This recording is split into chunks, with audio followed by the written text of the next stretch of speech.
খ্রিস্ট যিশুতে আমার পরম প্রিয়জনেরা, একবার ছোট্ট ছেলেমেয়েরা মাঠে খেলা করছিল। তারা মাটি নিয়ে খেলা করছিল। তারা মাটির পুতুল বানাচ্ছিল। ছোট্ট ছেলে রাজু, সে একটা রাজা বানাতে চেয়েছিল এবং রাজার জন্য একটা ঘোড়া। তাই সে রাজা বানালো মাটি দিয়ে, তারপরে ঘোড়াও বানালো। তারপরে তার কাছে যারা ছিল তাদেরকে সে বলল, এই রাজাটা ঘোড়ায় চড়ে যুদ্ধ করতে যাবে। যুদ্ধ করতে গিয়ে সব তার শত্রুদেরকে মেরে ফেলবে এবং জগতে শান্তি প্রতিষ্ঠা করবে। তাই সবাই তা শুনছিল এবং হঠাৎই আরেক ছেলে, যার নাম ছিল সাম, সে অসাবধানতাবশত সেই ঘোড়াটাকে ভেঙে দেয়। তখন রাজু খুব রেগে যায় সামের উপর।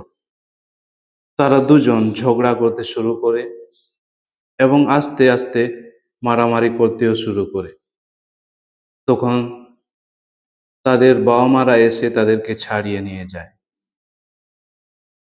রাজুর যে স্বপ্ন ছিল যে রাজাটা যুদ্ধ করে শান্তি প্রতিষ্ঠা করবে, সেই যে শান্তির জন্য স্বপ্ন ছিল, এখন তা পরিণত হয়েছিল যুদ্ধ কিংবা অশান্তিতে।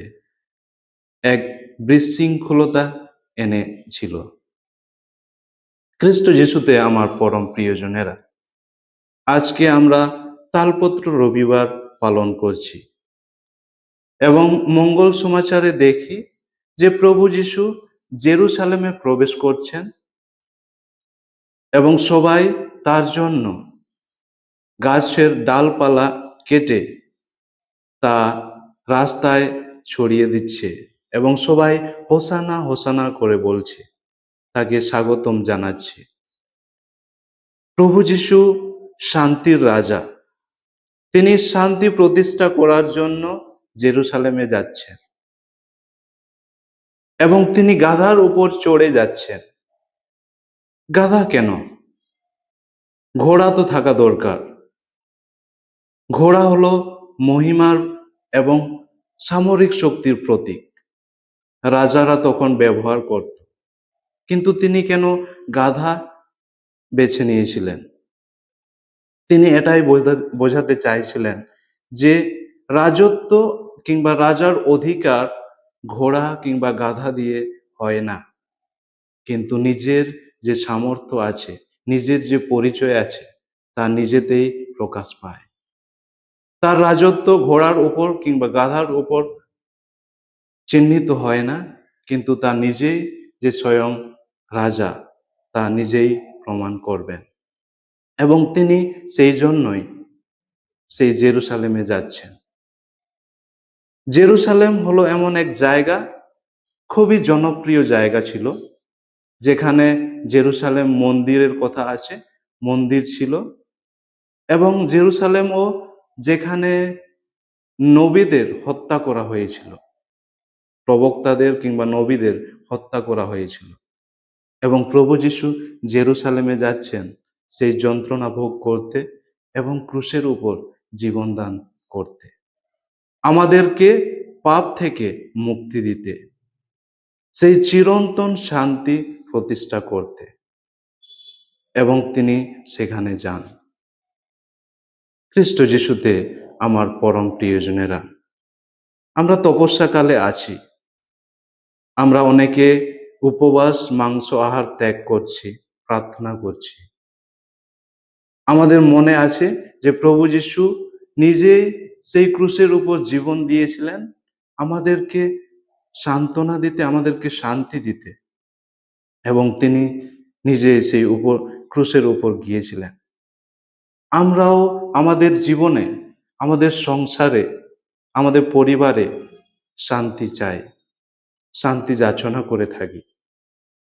কিন্তু প্রশ্ন হলো, আমরা কি সত্যি সেই শান্তি পেয়েছি কিংবা পেতে পেরেছি?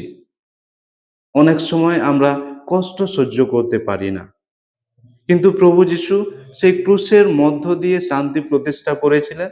তিনি এটাই বলতে চাইছেন যে কষ্টের মধ্য দিয়েই শান্তি পাওয়া যায়।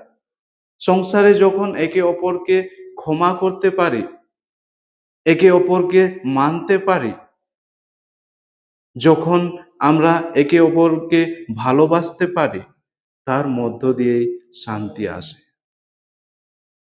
শান্তি মানে এই নয় যে সমস্যা কিংবা কোনো দুর্ঘটনা থাকবে না। তা থাকার সত্ত্বেও আমরা যদি একে অপরকে স্নেহ, ভালোবাসা দেখাতে পারি, তাহলে সেটাই হবে সত্যিকারের শান্তি। এবং প্রভু যিশু সেই শান্তি প্রতিষ্ঠা করার জন্যই ক্রুশের উপর নিজের প্রাণ ত্যাগ করেছিলেন, নিজের প্রাণ দিয়েছিলেন। তাই তিনি হলেন সত্যিকারের শান্তির রাজা। আর তিনি যে শান্তি প্রতিষ্ঠা করলেন তা হলো চিরন্তন শান্তি। আমরা দেখি তালপত্র। তালপত্র রং হচ্ছে সবুজ। সবুজ রঙের অর্থ হলো যে আমাদের জীবনে উজ্জ্বলতা এবং নবীনতা চলে আসবে।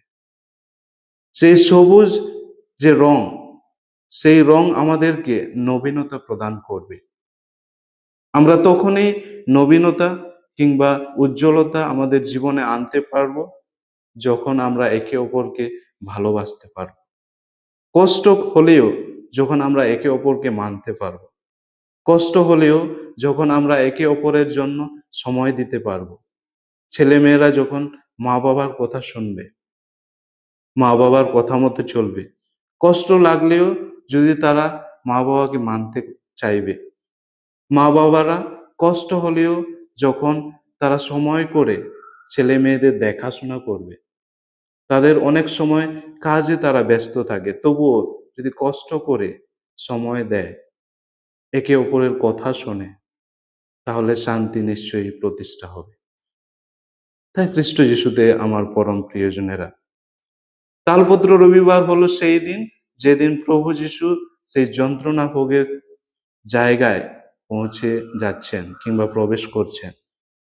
তাই আমরাও এই তালপত্র রবিবারে আমরা প্রবেশ করতে চলেছি সেই সময়ে, যে সময়ে আমরা নিজেদেরকে প্রস্তুতি করছি সেই কালভারিতে যাওয়ার জন্য।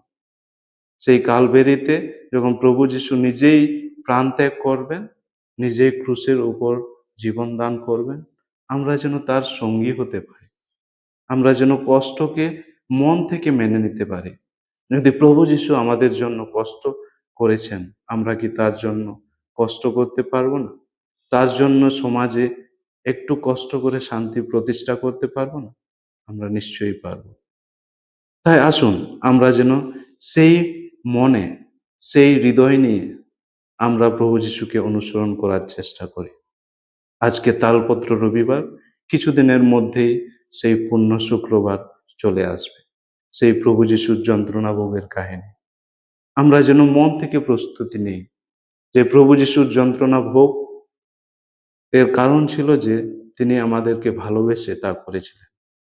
আমরাও যেন একে অপরকে ভালোবাসতে পারি এবং সেই হিসাবে শান্তির রাজা প্রভু যিশুকে হৃদয় থেকে মেনে নিতে পারি। তাই আসুন তার জন্য আমরা প্রার্থনা করি। আমেন।